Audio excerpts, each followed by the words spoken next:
So I'm going to talk about the female Avenger, and just a quick note before I start, because it's not obviously clear from the title. I'm going to talk about rape revenge films, so it's a difficult topic. I will not show any clips from rape revenge films, but it is a very violent type of film that I will discuss, which includes portrayals of rape in the films that I discuss. But I will actually focus more on the response to rape in this type of film. So exploring the emotion of anger, which I argue is central to understand this type of film. And it's also central to her response to the protagonist of the rape revenge films, and which I labeled then the female Avenger.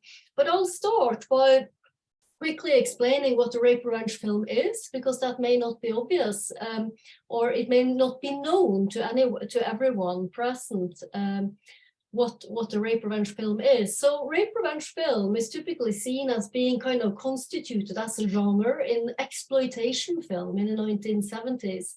So one example of such a film would be I Spit on Your Grave from 1978. Which is an excessively violent film. It was very controversial. It was banned in many countries, including the UK. So part of this video nasties debate here in the UK. But it also kind of gives us the kind of structure of the rape revenge film in its kind of clearest form. So a rape revenge film is typically defined as having a two-part structure. So it's a portrayal of a woman who is raped, and in I Spit on Your Grave, that's portrayed very graphically. And then in the second half of the film, she turns to revenge. She avenges the rape. She tracks down her rapists and tortures and kills them one by one. So the revenge part is also often very violent. So that's the kind of core of the rape revenge film.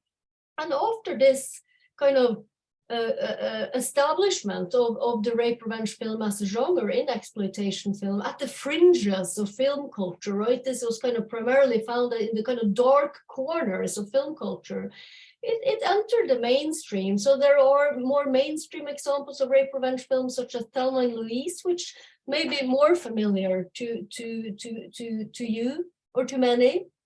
And it's also currently found in a wide range of genre contexts and in most national contexts and kind of in mainstream films, such as, well, the mentioned Thelma and Louise, and also The Girl with the Dragon Tattoo is a good example of a female Avenger with Lisbeth Salander taking revenge for being raped in that film. And also in art films such as Dogville, which also follows a kind of rape revenge pattern. And also not just in film, but we find it in television series as well. And Dan has already mentioned The English, which I think is an interesting, very kind of recent example of a miniseries that explores a rape revenge convention. So in this kind of revisionist Western genre setting.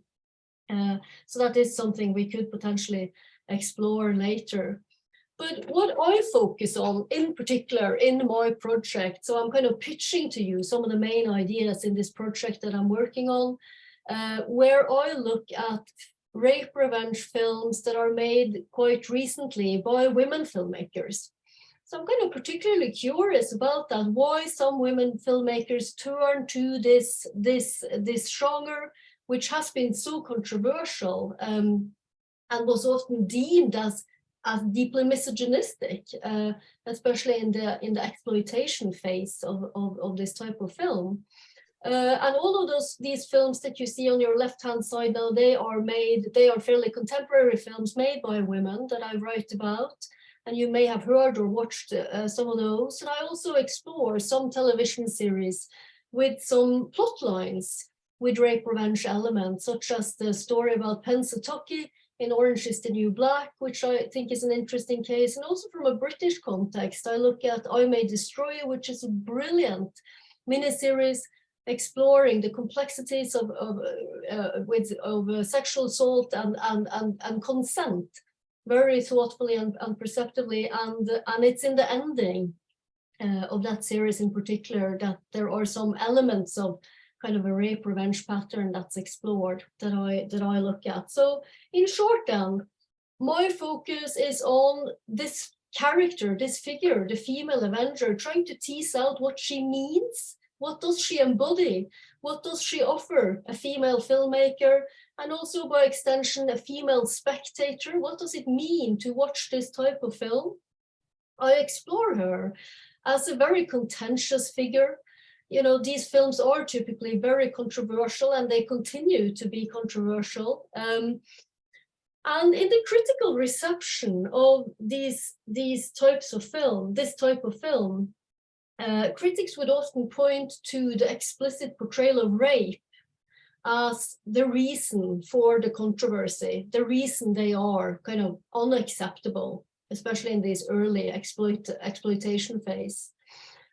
But I suggest in my book that the controversy stirred up by many of these films is at least in part also explained by her response to rape, which is one of anger. So she turns into this enraged, kind of vengeful figure who is kind of, she's experiencing wrath. You know, that's her response to rape. And what I suggest is that this kind of sits uncomfortably with us, this response of kind of pure anger, pure undiluted anger in response to rape. And I argue that it's partly that response, that anger response, that also stirs up kind of controversy, and it's deemed kind of culturally unacceptable.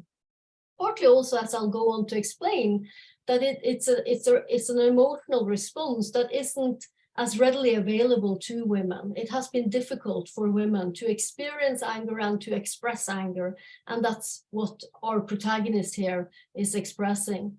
So these films are all about a woman who is raped and who then turns angry and violent.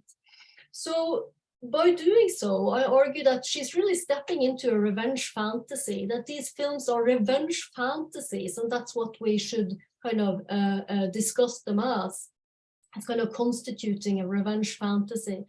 And by turning to a revenge fantasy, the female Avenger also kind of steps out of conventional femininity, going beyond kind of acceptable, behavior for a woman, and that also, I think, explains why they are perceived as so disturbing to many.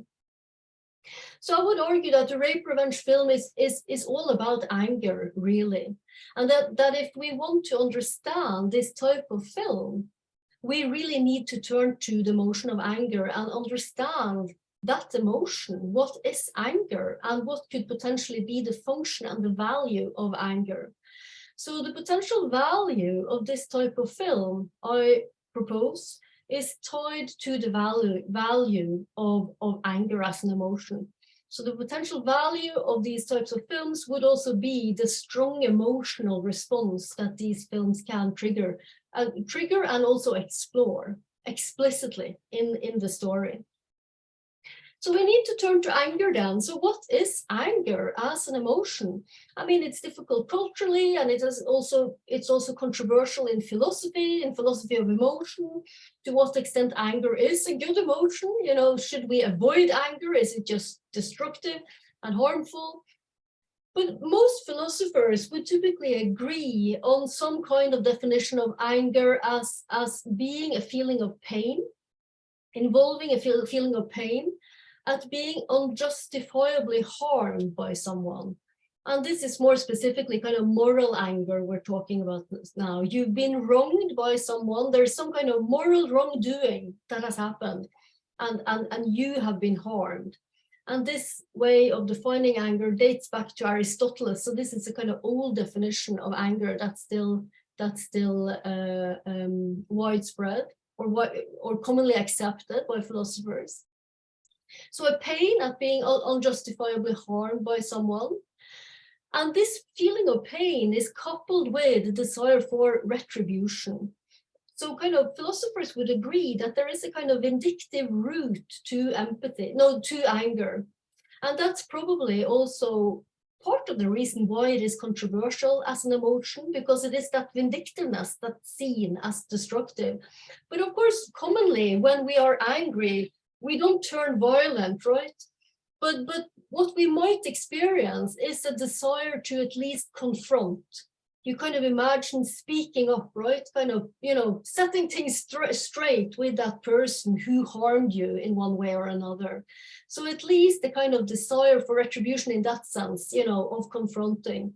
So it is a kind of approach emotion. It has a strong tendency to make you want to act, to speak up, to confront the person who angered you by harming you in one way or another. And I think that also kind of brings us to the functions of anger. So in the literature on anger, in the literature written by philosophers and also psychologists, many would point to a number of potential functions that this emotion can have, which I think are really interesting and important. So I'll share some of those functions with you. One potential function of anger is that it can help the person who is angry restore a sense of self-respect. So if I feel a kind of surge of anger, I'm kind of reminded that I've been wronged. I'm kind of reminded that I am a person who deserves to be respected. I have boundaries that deserve to be respected. So it's a highly self-maintaining emotion. I can't feel angry without thinking of me and my perspective. It's an assertiveness that's kind of inbuilt and part and parcel of feeling angry.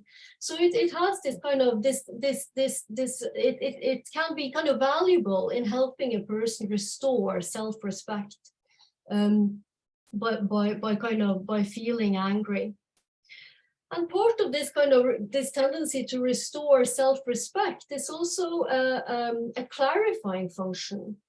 That sometimes feeling angry can be a way of kind of clarifying that a wrong has been done to me. Someone has harmed me, and how do I know? Well, I feel angry about it, and feeling angry can be a way of making me aware that this is something that I actually feel disrespected. So it can have a clarifying function, and also what I suggested in relation to the previous slide, with this kind of approach tendency of anger, is the ability of anger to have a strong motivating effect. That if I feel angry, I can feel highly motivated to go out into the world and kind of set things straight and speak up and do something. So feeling angry can be strongly motivational in that sense and make people, act. It has a strong action tendency. And it's interesting to compare anger to, say, sadness in this respect, because sadness is more of a withdrawal emotion. So may not kind of motivate you to go out into the world and change it. But anger can actually have a much stronger motivating effect, because it has that inbuilt action tendency, to confront, to do something. And these three functions basically are functions for the person who is angry, right? Internally, for that person who experiences anger. But anger can also have a fourth important function for the community around that person, which is a kind of communicative function. So by being angry, a person expresses something about a moral trespass, which is important to the group that person belongs to. So it's a way of communicating to others that something is wrong, something is unacceptable. So that's an important communicative function of anger as well. So there are various important functions that anger could be said to have, but it's still interesting that some philosophers are skeptical of anger, right? That they would kind of dismiss it as destructive. So that's in the philosophy of emotion. But if we turn to feminist philosophy and also anti-racist philosophy and activism, the picture is very different. So in feminism and in anti-racist activism, anger is often given a very prominent role, and it's seen as very, very important, which is interesting. And there has been numerous books about women's anger, for example. So Shamali's book is one such example. Rage Becomes Her, which is sold here as a battle cry for women's right to rage. And this was often after, or several of these books were published after the Me Too movement, right? Which was an expression of rage, right? So many women expressed their anger at sexual harassment and sexual assault. And this book basically argues that it's really important for women to connect to their anger because it can be a tremendously important source of knowledge for them, right? And also, again, pointing to this motivating effect, and also kind of exploring how damaging it can be for women to not have been allowed to express and explore their anger because it has been considered less feminine. You know, it hasn't been as acceptable culturally for women to be angry. Probably also because anger is such an assertive emotion, right? But kind of if women start expressing their anger, they are also automatically drawing attention to the fact that they have the right to be respected. So that's probably why it has been curtailed, right? Why women's anger has been kind of a difficult emotion. And likewise, in literature on anti-racism, for example, in Misha Cherry's recent book, which is a brilliant book entitled The Case for Rage, she explores what she labels Lordian rage, which is taken from Audre Lorde's exploration of anger, which is a kind of classical source on the necessity of feeling and expressive anger as part of the struggle against racism. So that's in one essay that's included in this collection of essays with a beautiful title, Your Silence Will Not Protect You. But Sheridan, she argues that Lordian rage is necessary as a kind of fuel in the anti-racist struggle. But I concentrate then on women's anger, right, in my project, and how anger can be said to have been a kind of outlaw emotion for women. It has been kind of difficult for women to express anger. And I also argue then in my project that exploring the functions of anger is the way to reveal how anger can also have a feminist political potential. And that would also be the way then of kind of exploring how these films I'm looking at, which is a kind of dramatic representation of vindictive anger, how they can potentially kind of have an important function. So what I want to suggest then is that this female Avenger in rape revenge film can be analyzed as a kind of embodiment of and dramatic representation of this vindictive anger. And partly then be controversial for that reason. And I'm also exploring how the anger explored in and triggered by a well-made rape revenge film can make us reflect on the response to rape in real life, and that it is that strong emotion that kind of triggers that reflection. So the anger response would be central to the kind of potential value of a well-made rape revenge film. And I've added the word well-made here, simply just to signal that I do not intend to argue in any way that all rape revenge films are valuable in this way, because some of them clearly are just exploitative.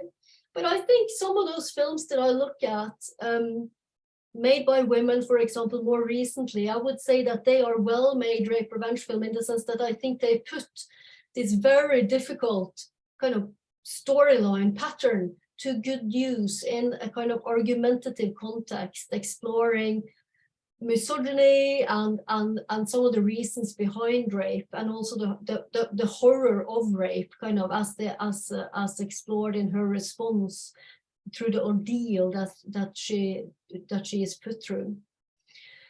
Okay, but I think I'll stop there because I think I've spoken for 20 minutes. Yeah, that's